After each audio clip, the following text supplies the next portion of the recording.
المرسلين وخاتم النبيين سيدنا ونبينا محمد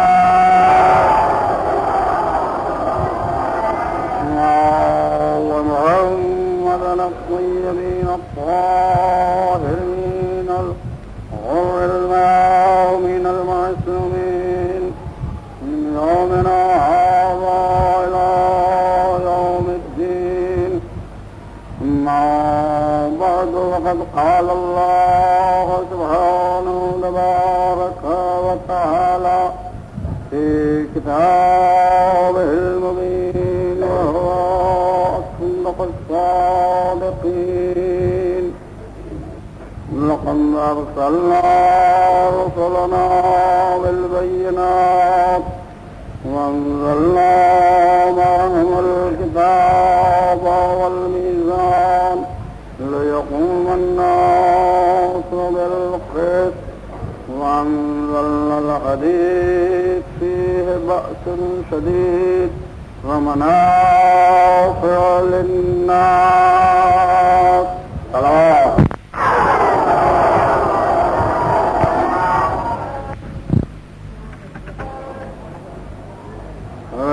عالم اپنے کلام ملا سلام میں ارشاد فرماتا ہے: یقیناً ہم نے بھیجے اپنے بہت سے رسول بینات اور روشن دلائل کے ساتھ، اور نازل کیا ہم نے ان کے ساتھ کتاب اور میزان، تاکہ لوگ عدل پر قائم رہیں اور عدل میں باقی رہے.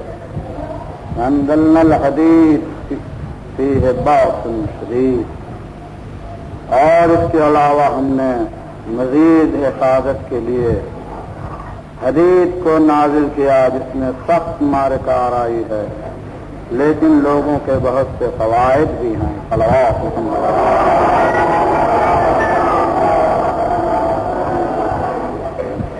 تری لفظ ہے کہ لقد ارسلنا رسلنا بالبینات، ہم نے ایک رسول نہیں بلکہ بہت سے رسول، کثرت سے رسول بھیجے، اور کسی رسول کو خالی دلائل سے نہیں بھیجا، اور دلائل بھی خفی نہیں، روشن دلیل ہے. آپ یہ غور فرمائیں کہ رسول آنے کے بعد تو دنیا اور انسان کا یہ عالم ہے، اور اگر کہیں کوئی رسول نہ آیا ہوتا تو آج کیا عالم ہوتا؟ اتنی اصلاح کے بعد، اتنی صحیح کے بعد، اتنی رہبری کے بعد، اتنی ہدایت کے بعد، اتنے سلسلے کے بعد کہ جس کو قائم رکھا ہے، آج بھی دنیا کا یہ عالم ہے، تو نہ معلوم اگر کوئی رسول من جانب اللہ نہ آتا تو یہ حضرت انسان کیا ہوتے. صلوات.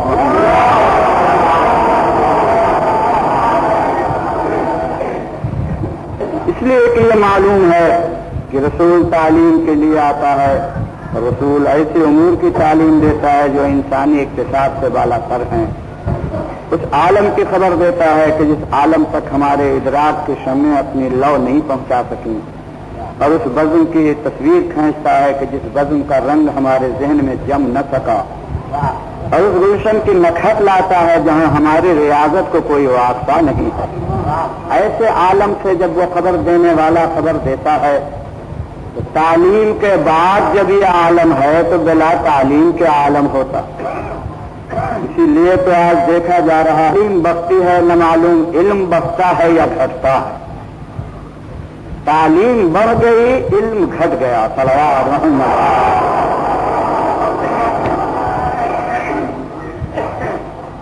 اس لیے کہ اب تعلیم کا مظاہرہ کاغذ کے ورق پر ہے، سند اور ڈگری پر ہے، اور پہلے یہ خزانہ سینوں میں ہوتا، سینوں میں نہیں ہے، اب ہاتھوں میں ہے.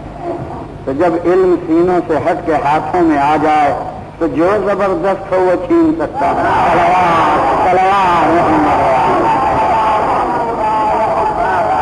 اس اس لیے آپ انصاف کریں، اگر تعلیم دینے والے اللہ کی طرف سے نہ آتے تو آج ہمارے عقلوں کی حریت کا کیا عالم ہوتا، اور انسانی ذہن کی پرواز کون سا کتنے روزگار برپا کر دیتی، اور انسان آج کس منزل میں ہوتا۔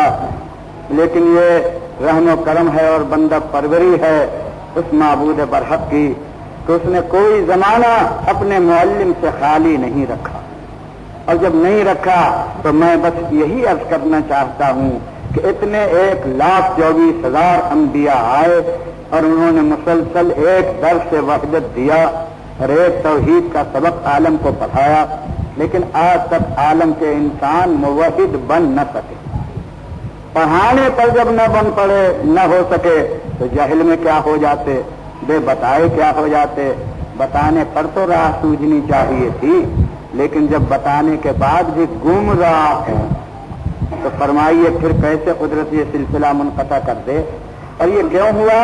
اس لیے کہ اپنی عقلوں پر بھروسہ ہے، اپنے ادراک پر ناز ہے، اپنی تحقیق وجہ نازش ہے، اپنے قیاسات حقائق کے ساغر میں ڈھالے جاتے ہیں، اپنے شبہات کو یقینیات کا درجہ دیا جاتا ہے، اپنی تحقیق کو حق کہا جاتا ہے۔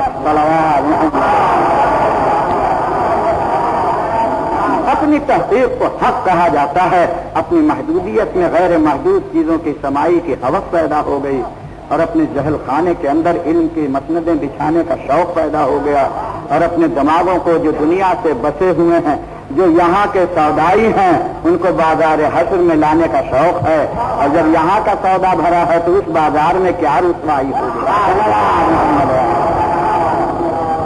اس لیے ذرا سوچنے کی منزل ہے کہ عقل کا چراغ بے نظیر چراغ ہے، راہیں ضرور نظر آتی ہیں، لیکن جب چراغ اپنی روشنی دیتا ہو اور جب چراغ کے اندر طاقت ہو کہ رہنمائی کر سکے، اور جب وہ نہ ہو تو غلط مصرف کر دینے سے اچھی چیزیں بھی بیکار ہو جاتی ہیں۔ قدرت نے ہمیں کتنے بے نظیر ہوا سے خمسہ دیے، لیکن ذرا ان کا مصرف بدل کے دیکھو، ایک ذرا بدل کے دیکھو تو کیا مصیبت ہوتی ہے۔ جو چیز دیکھنے کی ہے وہاں آنکھ بند کر لو اور کان پیش کر لو، عمر بھر یوں ہی رہو گے مگر کبھی نظر نہ آئے، اور جو چیز سننے کی ہے وہاں کانوں میں انگلیاں دے کر بیٹھ جاؤ اور آنکھ سے گھور گھور کر سنو، دیکھو کبھی جو سماعت کدا بند آباد ہو سکے۔ اور جو چیزیں چکھنے کی ہیں ان چکھنے والی چیزوں کو چکھیے نہیں، ہاتھ سے ٹٹول کے چھوڑ دیجئے، کبھی جو ذائقہ معلوم ہو۔ یہ کیوں؟ اس لیے کہ چیزوں کے مصرف معین ہے، تم نے جب مصرف بدل دیا تو ان کا فائدہ ختم ہو گیا، اور جب فائدے ختم ہو گئے تو یہ مصارف کون بتائے کہ کس چیز کا کیا مصرف ہے؟ کون بتائے کہ کیا مصرف ہے؟ ایک سب سے زبردست چیز آپ کے پاس جوہر عقل ہے، کوئی شبہ نہیں، بے بہا چیز ہے، بے بہا جوہر ہے جس کی کوئی قیمت لگائی نہیں جا سکتی، اور یہی وہ ہے صدف بشریت میں گوہر کہ ساری آبرو اسی کی مٹھی میں ہے، اور اگر اسے ذرا الگ کر دیجیے تو کوئی قیمت انسان کی نہیں رہتی، شکل و صورت سب رہتی ہے، عقل نہیں ہے تو بزم میں بٹھانے کے قابل نہیں ہے۔ عقل نہیں ہے تو بزم میں بٹھانے کے قابل نہیں ہے، بھائی بھائی سے گریز کرتا ہے اگر بے عقلی شروع ہو جاتی ہے، اور اگر جنون کی سند مل جاتی ہے تو قرابت کام نہیں آتی، عزیزداری کام نہیں آتی، ہم نشینی کام نہیں آتی۔ صلوات دیجیے۔ اس لیے کہ عقل کا چراغ ہے جو بزم میں انسان کو روشناس کرتا ہے، اور عالم ملکوت تک شہرے جس کے ہیں وہ آپ کے اعضاء و جوارے کے شہرے نہیں ہیں، آپ کے درہم و دینار کے شہرے نہیں ہیں، آپ کے سیم و زر کے شہرے نہیں ہیں، آپ کے ملک و مال و جاہ و جلال کے شہرے نہیں ہیں۔ اگر کوئی چیز وہاں پوچھی جاتی ہے تو وہ عقل کی روشنی ہوتی ہے کہ جس کو فطرت اپنے ہاتھوں پر لے کر چلتی ہے اور ملکوت منور ہونے لگتا ہے تو ملائکہ جھک کے دیکھنے لگتے ہیں۔ جس قدر تیز ہو شمع عقل اتنی ہی فلکی پروانے ٹوٹ کے آتے ہیں اور اتنی ہی جمع ہوتے ہیں، اور جب یہ چراغ ہی مدھم ہو جائے، جب یہ چراغ ہی مدھم ہو جائے، روشنی ہی گل ہو جائے، اور آپ اس پر عادتوں کے فانوس چڑھا دیں، رسم و رواج کے ہانڈیوں میں رکھ دیں اور اپنے تجویز کردہ محدودیت کے اندر اسے آپ محدود کر دیں تو عقل پر الزام نہیں ہے. عقل کا مصرف تم نے بدلا، اور جب مصرف بدلا تو عقل اپنا کام نہیں کرے گی. اس لیے کہ آنکھ کا مصرف بدل کے کبھی مسموعات سامنے نہیں آئے اور کبھی مذوقات سامنے نہیں آئے. تو عقل کا اگر مصرف بدل گیا تو یقین کریں آپ کہ کبھی انسانی عقل کامیاب نہیں ہوگی. میں بتاؤں عقل کا کیا مصرف ہے؟ آپ مجھ سے زیادہ عاقل ہیں، زیادہ آپ مجھے بتائیں گے. عقل کا مصرف یہ ہے کہ 2 اور 2 دونا 4 اور 4 دونا 8، اور یہ لیا اور وہ دیا، اسے دھوکہ دیا، اس کا مال لیا، اس کو چرکا دے دیا، سیاسی بن گئے، دنیا کما لی. یہ ہے عقل. جلن کھلوا رہیے.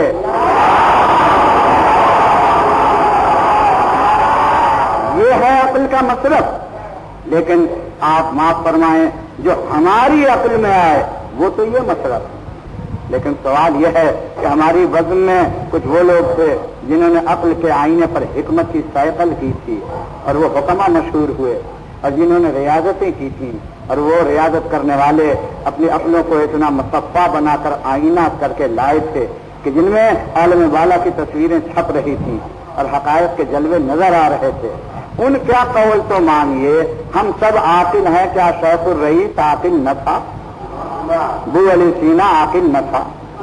آج بھی اس کا قانون ہماری زندگی کا دستور العمل ہے. آج بھی اس کے لکھے ہوئے نسخے شفا بخش ہو رہے ہیں. آج بھی بتائے ہوئی تدبیریں اس کی تشخیص سے مرض کے لیے خضر ثابت ہو رہی ہیں. آج بھی قانون شاید کوئی نفس کا خط نہ کھینچ سکا اور نہ کوئی اسے مٹا سکا. ایسا مسلم حکیم اور ایک مرتبہ آ کر وہ عقل کے مصرف کو بتاتا ہے. صلوات دیجیے تمہارا. عقل کا مصرف بتاتا ہے، وہ مصرف بتاتا ہے اور لکھتا ہے کہ والعقل آلۃ اعطیت لإقامۃ العبودیہ لا لإدراک الربوبیہ. لوگوں اس خیال میں پڑے ہوئے ہو عقل ایک آلہ ہے، ایک ذریعہ ہے جو اس کریم نے تمہیں عطا کیا ہے، جو اس واجب نے اور قادر مطلق نے دیا ہے. مگر یہ کس چیز کا آلہ ہے یہ سمجھو. جس چیز کا آلہ ہوگا وہی چیز اس سے حاصل ہوگی اور وہی چیز تم اسے حاصل کرو. کیا چیز ہے؟ لإقامۃ العبودیہ لا لإدراک الربوبیہ. عقل آلہ اس لیے دیا گیا ہے کہ تم صحیح طور پر اس کے ذریعے سے اپنی بندگی قائم کرو. صلوات محمد.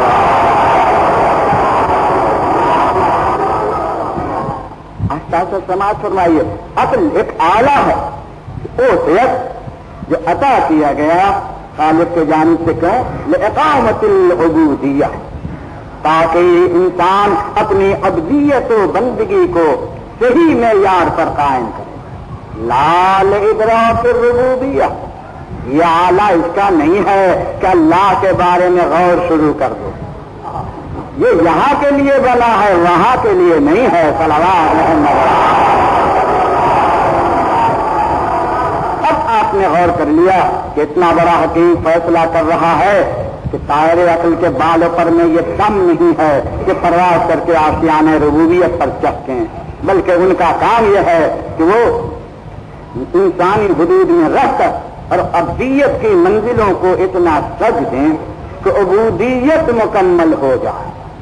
تو عبدیت کی بستی اجاڑ اور آشیانہ ربوبیت کی طرف ہر ایک کا نظارہ جو رائے قائم کرتا ہے وہ اللہ پر قائم کرتا، اپنے پر قائم نہیں کرتا. خدا کو یہ کرنا چاہیے، خدا کو یہ بنانا چاہیے، خدا نے یہ کیوں کیا، خدا نے وہ کیوں کیا، اور کبھی اپنے کو نہیں دیکھتا کہ تجھے کیا کرنا چاہیے. تجھے اعتراض کرنا چاہیے، اسے سن لینا چاہیے. اللہ